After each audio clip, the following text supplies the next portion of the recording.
Magbigay lang ako ng update sa nangyayari sa taas. So, hindi ko na lang din banggitin yung mga pangalan kasi nag-request din yung mga patients na huwag banggitin yung mga pangalan nila. So, ang isang patient, may clearance na siya. Ang decision niya is umuwi muna sa kaibigan niya. Natatakot siya umuwi sa sarili niyang bahay. So, ang decision niya, pag-discharge niya dito, ay pupunta siya sa kaibigan niya. Doon muna siya titira. And then yung isang patient, waiting siya for discharge. At ang sabi sa kanya ng private doctors niya ay lumipat siya ng hospital. So yun yung gagawin para sa kanya. Dahil po, bakit ba lumipat? Well, hindi niya nasabi sa akin. Ang nasabi lang niya sa akin ay yun yung gusto ng private doctors niya.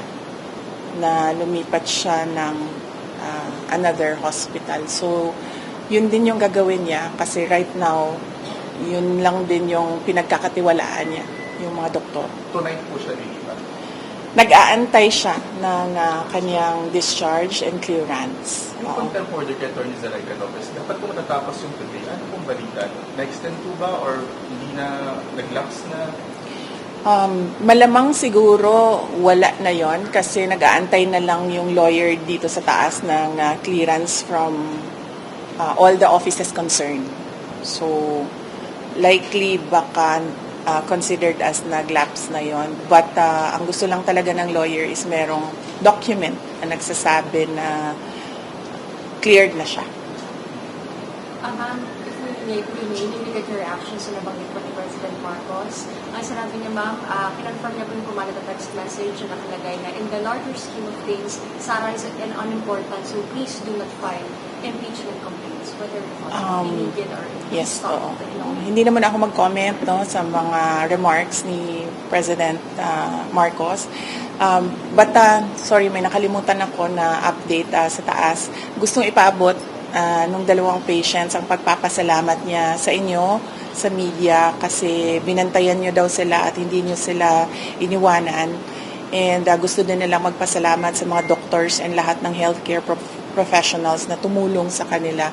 And of course, sa mga lawyers din na nag-assist sa kanila all throughout the crisis. So, isa din yon sa mga message nila galing sa taas. Salamat daw sa inyong lahat.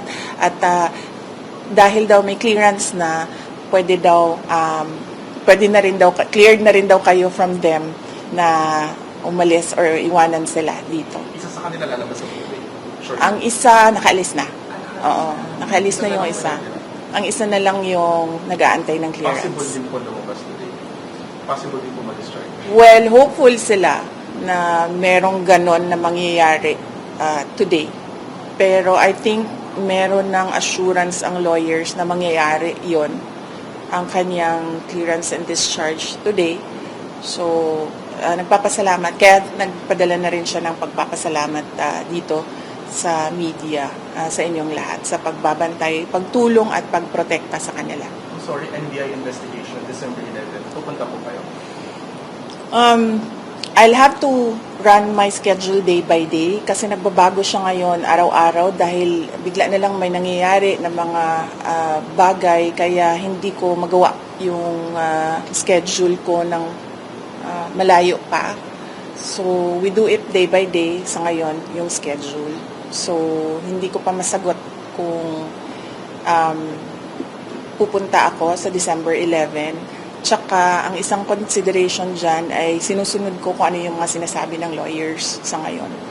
So, kung ano yung sasabihin or ano yung advice ng lawyers, yun yung gagawin ko. How about the good government hearing committee? Yes, oo. Nag-express kasi yung isa, dalawa, tatlo. Nag-express yung tatlong mga resource persons from the Office of the Vice President that they really feel safer and medyo kumakalma sila kung nandiyan ako. Ang worry ko lang is right now, wala na kasi kaming chief of staff, affected din yung assistant chief of staff ng office. So ako na lang talaga yung naiwan sa opisina to do everything. And meron ding mga year-end activities ang office. Meron din kaming mga Thanksgiving activities. Meron kaming budget utilization review dahil merong mga budget na kapag hindi nagamit, naglalapse yan by December 31, as well as yung planning for January 1. Kasi bago na yung budget by January 1. Kung nakikita nyo, December na bukas, so we have just 1 month to do all those things. So, yun lang naman yung problem ko. Ma'am, yun pa lang din po kayo ng comment ng regarding po sa sinabi po ni Congressman Jay Pong Moon po na kung hindi lang daw po kayo maagang nag-ambisyon na mag-presidente, tahimik daw po ang lahat.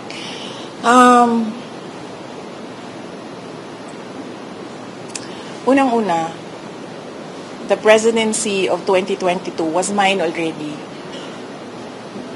Nanalo na ako sa surveys, lahat ng tao solid na, united na for my candidacy.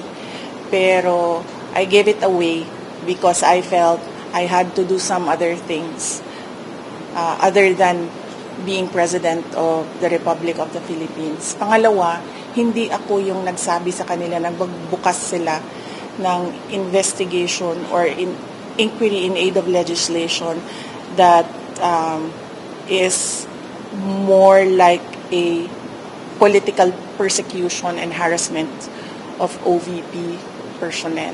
So, wag nila akong i-gaslight into saying na ako ang dahilan ng kaguluhan na ito.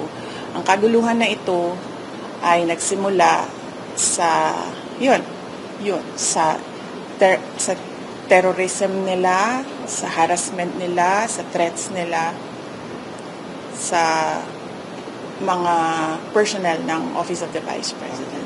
Ma'am, clarification lang po, nag-resign na po ba si Atty. Rosalyn?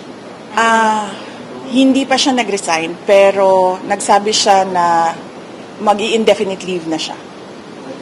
So, once ma-cleared siya dito, she will file an indefinite leave from the Office of the Vice President. Ang sabi ng Presidente, never say never kung mag-reconcile kayong dalawa.